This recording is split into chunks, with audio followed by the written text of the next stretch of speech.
Your worksheet on function machines and function notation should be folded in half so that this is the front cover. We talked about in class how a function can be thought of as a machine that assigns one output to every input. So now we titled it, this is the name of the function is f. X tells us what number to plug into the function. 3x plus 4 is the actual function.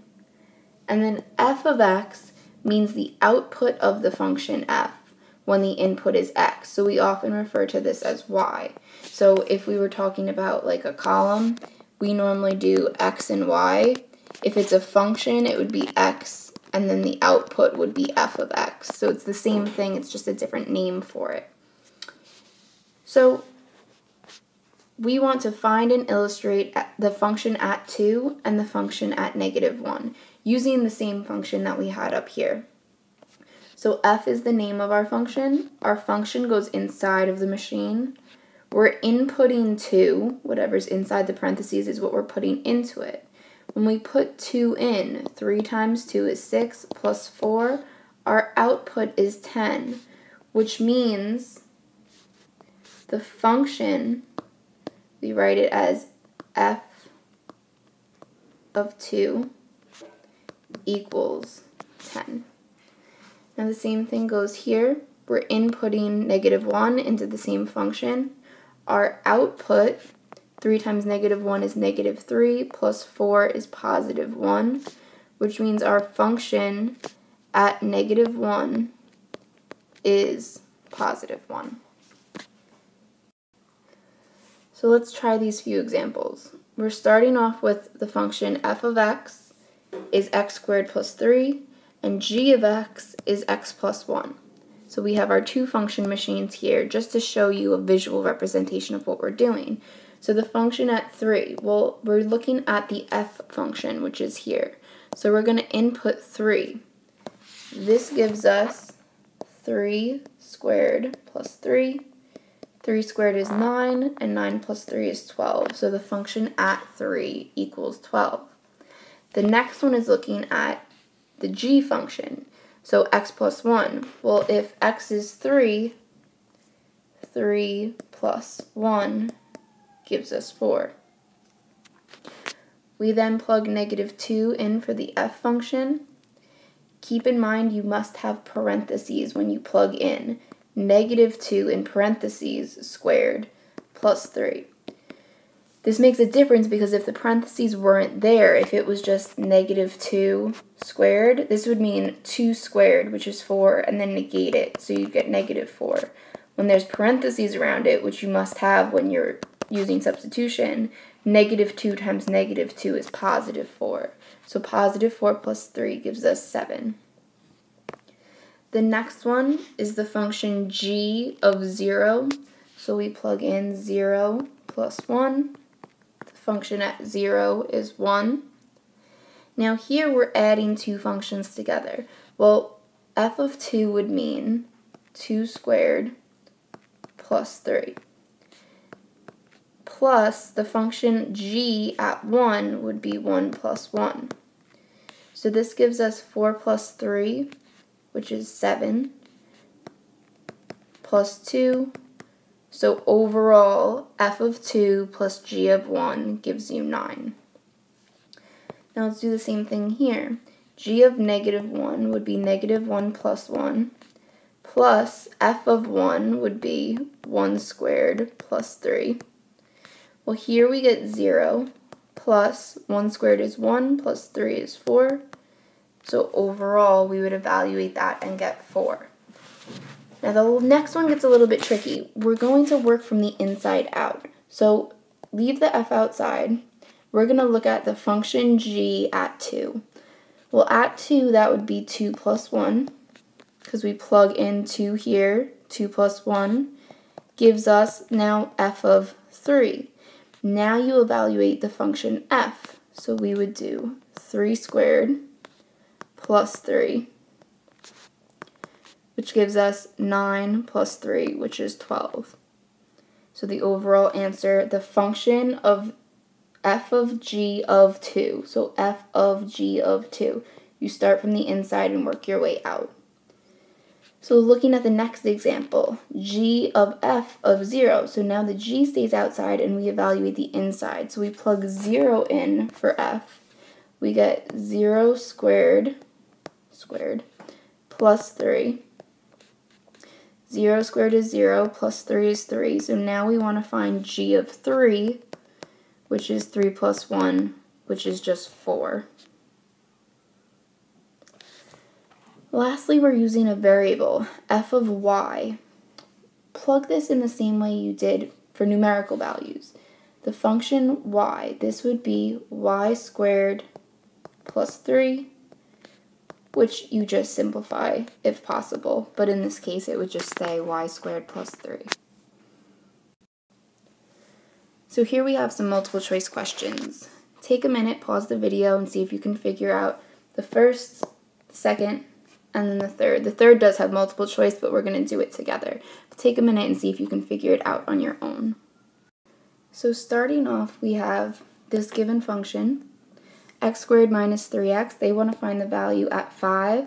So the function at 5, wherever there's an x, you're going to plug in a 5. So 5 squared minus 3 times 5, 25 minus 15, which gives us 10, which is choice C. The next one asks for the function at 3. Now they give us a new function, negative 3x plus 1. Well, when x is 3, we have negative 3 times 3 plus 1. Negative 9 plus 1, which gives us negative 8, which is answer B. Now looking at this last example, if f of x is 2x minus 5, which expression represents f of x plus 1? So this means wherever there's a variable in our function, we're going to replace it with x plus 1. So this gives us f of x plus 1 is 2. We have an x, so we're going to replace it with x plus 1 minus 5. When we distribute, we get 2x plus 2 minus 5, which then simplifies to 2x minus 3. Now this is your choice A.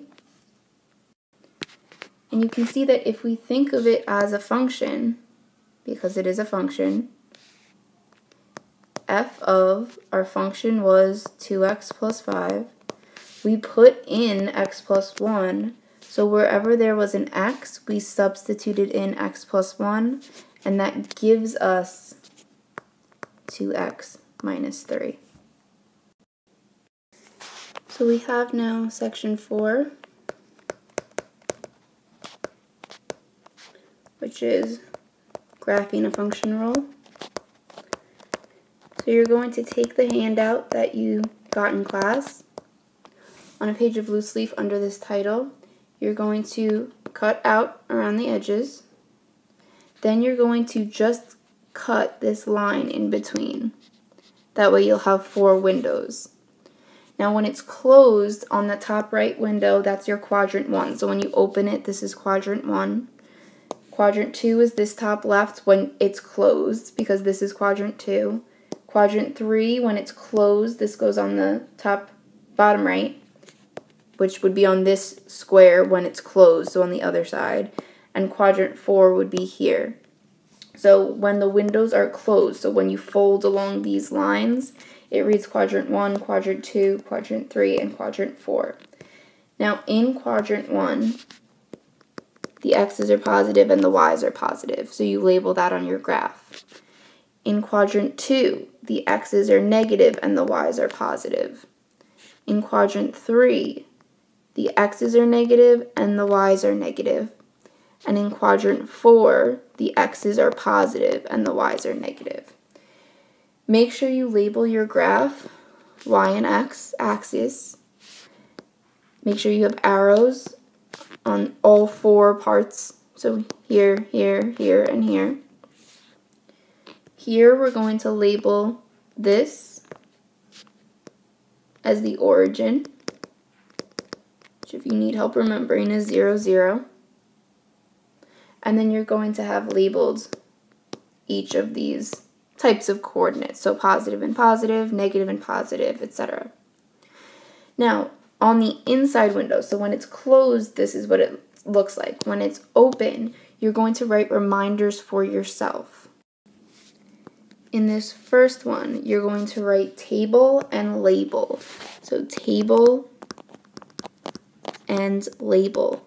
If you need help reminding yourself, you need to have your table, either x, y, or if it's a function, it would be x and f of x. Also, if you need to remind yourself here, if we're talking functions, instead of labeling this axis y, you would label it f of x. And by label, I mean your axes and your interval. So that's why we numbered here 1, 2, 3, 4, -1, -2, -3, -4, etc. You need to remember to label your function or equation. So in other words, once you actually graph it, you have to label it with whatever the equation is. So let's say y equals 1x plus 3. You must label it. For word problems, you need a title. You need to label your axes.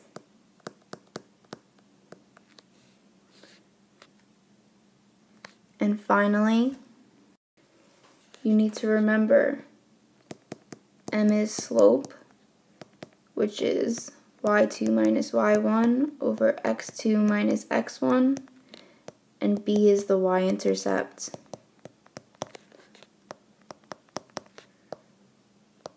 Where the function